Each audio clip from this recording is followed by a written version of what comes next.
ব্রাজিলের ফুটবলার তো আসলে নেইমার তো আমার পছন্দের। অ্যাজ এ দল হিসাবে আমি চাই যে ব্রাজিল এবার বিশ্বকাপে একটা চমক দেখায়। তামিম ভাইটা এক ধরনের সুন্দর, আমারটা অন্য ধরনের সুন্দর। আজকে আমি ব্রাজিলের খেলা হাফ দেখেছি, কারণ আমার ফ্লাইট ছিল হচ্ছে 7:45-এ। তো আমি আস্তে আস্তে আপনার এয়ারপোর্টে বসে দেখছি আর কি, গাড়িতে গাড়িতে বসে কিছু দেখছি, এয়ারপোর্টে বসে দেখেছি। তার ভিতরে তো আমার ফ্লাইটের একটা টাইম ছিল, হাফ টাইমে তো 3 গোল দিল। হাফ টাইমে 3টা গোল, ওই 3টা গোলই দেখেছি। পরে আর আমি দেখি নাই, পরে রুমে এসে দেখছি হাইলাইটস। তো ব্রাজিল জিতছে, জেতাটাই হচ্ছে মেইন ইস্যু। তো ব্রাজিল জিতছে, এটা এই জন্য আমি ব্রাজিলের ফ্যান হিসেবে অনেক খুশি। অনেকেই বলছে যে হাইতির র্যাঙ্কিং 83-87, তাদের সঙ্গে জিতে আসলে অত বেশি কিছু ফ্যাক্ট না যে এই দল, ব্রাজিলের যে দল বিশ্বকাপ জিততে পারবে না। আপনার কি মনে হয়? আসলে দেখেন, সত্য কথা কি, বিশ্বকাপে যে কোনো যারাই দল পার্টিসিপেট করে না কেন, ছোট দল বড় দল ম্যাটার করে না, কারণ সবাই চায় যে বিশ্বকাপের মঞ্চে ভালো খেলতে এবং সবাই চায় ম্যাচ জিততে। তো মেইন হচ্ছে ম্যাচটা জিতা, কারণ ব্রাজিলের প্রথম ম্যাচটা মরক্কোর সাথে ছিল, ম্যাচটা ড্র হয়েছে। এই ম্যাচটা ব্রাজিলের জন্য খুব ইম্পর্টেন্ট একটা ম্যাচ ছিল। তো আমার কাছে র্যাঙ্কিংটা আসলে ওরকমের তেমন কোনো ইস্যু না, কারণ আপনার আর্জেন্টিনা বলেন বা ফ্রান্স, জার্মানি, যে কোনো টিমই বলেন না কেন, সবাই কিন্তু চাবে ম্যাচ জিততে। মেইন হচ্ছে ম্যাচটা জিতা, এটা। ব্রাজিলের আপনার প্রিয় ক্রিকেটার, ফুটবলার? ব্রাজিলের ফুটবলার তো আসলে নেইমার তো আমার পছন্দের, ঠিক আছে, কিন্তু নুনিয়েস্তা ও খুব ভালো ফুটবলার, এই আর কি। বাট আমার ব্রাজিলের অ্যাজ এ টিম হিসাবে, অ্যাজ এ দল হিসাবে আমি চাই যে ব্রাজিল এবার বিশ্বকাপে একটা চমক দেখায়, কারণ আমরা ব্রাজিলিয়ান সাপোর্টাররা খুবই আগ্রহের সাথে বসে আছি যে একটা চমক দেখার জন্য। মানে সব সময় আসলে ব্রাজিল সাপোর্টাররা খোঁচা শুনতে হচ্ছে, ফেসবুকে বলি, সরাসরি বলি, কারণ ব্রাজিল অনেক বছর বিশ্বকাপ জিতে নেই। বিশেষ করে আর্জেন্টিনার খোঁচাটা বেশি শুনতে হয়। এবং জাতীয় দলের অধিকাংশ ক্রিকেটারও দেখে যে আর্জেন্টিনা সাপোর্টার। এইটা নিয়ে কোনো অন্য ক্রিকেটাররা খোঁচা দেয় কিনা আপনাকে? না, খোঁচা আসলে কি, ফুটবলটা মজা মানে, করে আর কি। ফুটবলটা মানে হচ্ছে একটা আমেজ, উন্মাদনা, তাই না? আপনার এইখানে আপনার একটু খোঁচাখুচি, আপনি যেটা বললেন, খোঁচাখুচি একটু হবেই। তার ভিতরে এই খোঁচাখুচিটা যেন কোনো অ্যাটাক বা কাউকে হিংসা বা কাউকে কোনো পার্সোনালভাবে না চলে যায়। খোঁচাখুচি করুক, মজা করুক, সবই করুক, কোনো প্রবলেম নাই, কিন্তু এটা কোনো পার্সোনাল কোনো সংঘাতের ভিতরে না জড়ায়, এটা হচ্ছে মেইন ইস্যু। তারপরে এই খোঁচাখুচিটা আপনি যেটা বলেছেন, এটা একটা মজার রূপ নেয় আর কি, আমার কাছে মনে হয় এইটাই আর কি। বাট আর আমাদের বাংলাদেশ টিমের ম্যাক্সিমাম যেটা বললেন আর্জেন্টাইন সাপোর্টার, তো অবশ্যই ব্রাজিলের সাপোর্টাররাও কিন্তু আছে, তো এটা থাকবেই আর কি। তো ড্রেসিং রুমে কি ক্রস হয়ে থাকতেন কিনা ব্রাজিলের? না, আমি যখন খেলেছি তখন তো অনেক মজাই ছিল। তখন তো সব সিনিয়র ক্রিকেটাররা আমাদের, যখন আমার একটা মনে আছে, আমি তখন যেন কোন দেশে ছিলাম, সম্ভবত ওয়েস্ট ইন্ডিজ আমার কাছে মনে, তখন আমরা মানে যেদিন ব্রাজিলের খেলা ছিল, মানে আমরা অন্যরকম একটা প্রিপারেশনে ছিলাম। আবার আর্জেন্টিনা যেদিন খেলা ছিল, সবাই অন্যরকমের, যারা আর্জেন্টিনার সাপোর্টার সবাই অন্যরকম প্রিপারেশন নিয়ে দেন, খাবার দাবার, ফল ফ্রুটস থেকে শুরু করে, মানে অন্যরকমের একটা মজা ছিল আর কি। আগে প্র্যাকটিস শেষ করা, এরকমের ম্যাচ দেখা নিয়ে, কারণ প্র্যাকটিসের ভিতরে আমরা ম্যাচের কথা বলতাম আর কি, তখন প্র্যাকটিস শেষে আর কি। তো এই জিনিসগুলো আসলে একটা মজা, মানে বিশ্বকাপ ফুটবল এটা তো ওয়ার্ল্ড ব্যাপী ফেমাস, আর আমরা তো বসেই থাকি কবে বিশ্বকাপ ফুটবলটা হবে আর কি, এটাই। ঠিক আছে, থ্যাংক ইউ।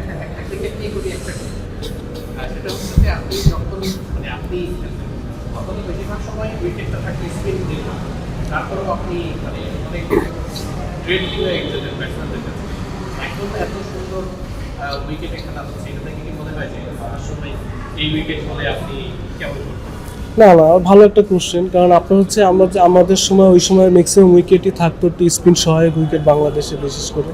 তো অবশ্যই ওই সময় আমাদের পেস বলাররাও হয়তো বা কম খেলতো, চ্যালেঞ্জিং ছিল প্রত্যেকটা পেস বলারের জন্য মাঠে পারফর্ম করাও।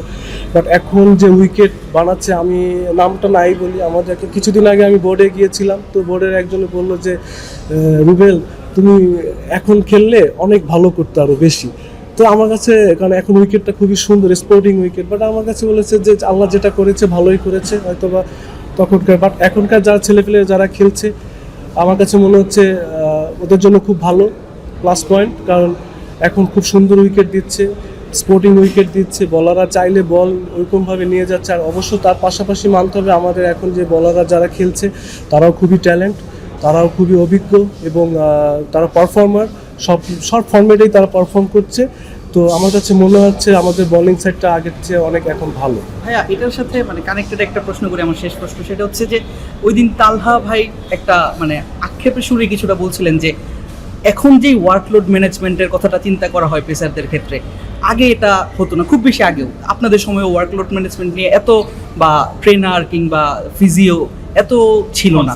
তো এটা কি আসলে একটু মানে আপনার কাছে কেমন লাগে? না না, আমি তার সাথে আমি একমত, কারণ সে ভালো কথাই বলেছে। কারণ আগে হয়তো বা এটা অনেক একটা পার্সোনাল, কারণ আপনার ক্রিকেটার আপনার ট্রেনার বা ফিজিও বলেন আপনাকে একটা ওয়ার্কলোডের একটা থিওরি বা আপনাকে একটা শিডিউল দিয়ে দিল, তাই না? তো ওটা করাটাও আপনার মুশফিক ভাই যেমন ডেডিকেটলিভাবে দেখেন, ওনার টাইম সব কিছু উনি কিন্তু সবসময় মাঠে আগে আসে, এক্সট্রা প্র্যাকটিস করে, এক্সট্রা ব্যাটিং করবে, ওনার ফুড হ্যাবিট থেকে শুরু করে সব কিছু কিন্তু ওনার এটা আসলে সম্পূর্ণ প্লেয়ারদের উপর নির্ভর করে। তারপরেও কিছু কিছু ক্ষেত্রে ট্রেনাররাও পুশ করে, ডক্টররা ফিজিওরাও পুশ করে।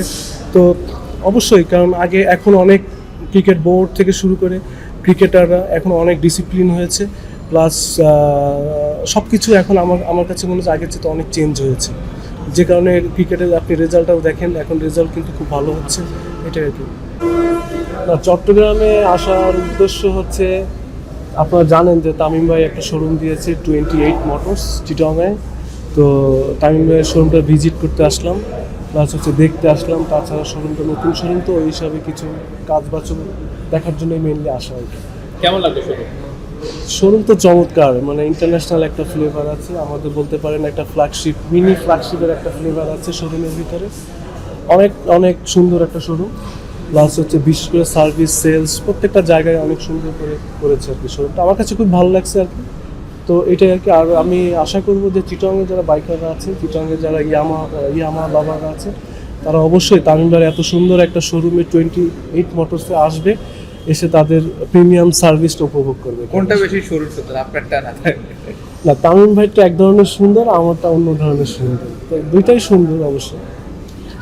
রোল ভাই, তামিম ভাইয়ের আসলে বাইকের প্রতি যে একটা সফট কর্নার, একটা ফ্যাসিনেশন, এটা কি কখনো আপনার সাথে শেয়ার করেছিলেন আড্ডায় কিংবা কোনো কথায়? না, তামিম ভাই আসলে আমি এটা জানতাম না। পরে আমি তামিম ভাই মেনলি এখানে তামিম ভাই একটা জমি ছিল, তামিম ভাইয়ের সাথে ইয়ামাহা কানেক্টেড আর কি।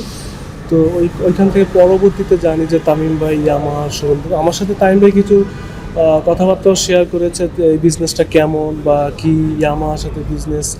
তা আমি আমার মতো এক্সপিরিয়েন্স লাস্ট 2 বছর 2.5 বছরের যে এক্সপিরিয়েন্সটা আমার এই বিজনেসে আছে, তো ওই জিনিসটা আমি শেয়ার করছি তামিম ভাইয়ের সাথে। তো হয়তো তামিম ভাই ইয়ামাহার প্রতি একটু সফট কর্নার আছে বা তামিম সেও চাচ্ছিল, তো ওইখান থেকেই আসলে তামিম ভাইয়ের মনে হয় বিজনেসে আসে। তো ভাইয়া, ঢাকার কেন্দ্রিক আসলে বাংলাদেশে সব কিছু, বিশেষ করে নতুন বাইক কিংবা অরিজিনাল পার্টস ঢাকার বাইরে আসলে তেমন একটা পাওয়া যায় না। দর্শকদের মানে যারা ইউজার, তাদের একটা কমপ্লেইন ছিল, সেই জায়গায় চট্টগ্রামের মতো জায়গায় এত বড় একটা শোরুম, ব্যাপারটাকে কীভাবে দেখছেন? না না, আপনি মনে হয় অনেক কিছু হয়তো জানেন না, বিকজ হচ্ছে আপনার ইয়ামাহা অথরাইজড ডিলার পয়েন্ট, এটা অফিসিয়ালি যেখানে দিক না কেন সেই সব জায়গায় আপনার অথরাইজ শোরুমগুলোতে অরিজিনাল পার্টস পাওয়া যায়, এক। আর 2 নম্বর হচ্ছে তামিম ভাই যে মানে ক্রিকেটার, তারপর হচ্ছে তার নাম যেভাবে আছে, আমার কাছে মনে হয় তার সাথে এত সুন্দর একটা শোরুম এটাই হওয়াটাই স্বাভাবিক।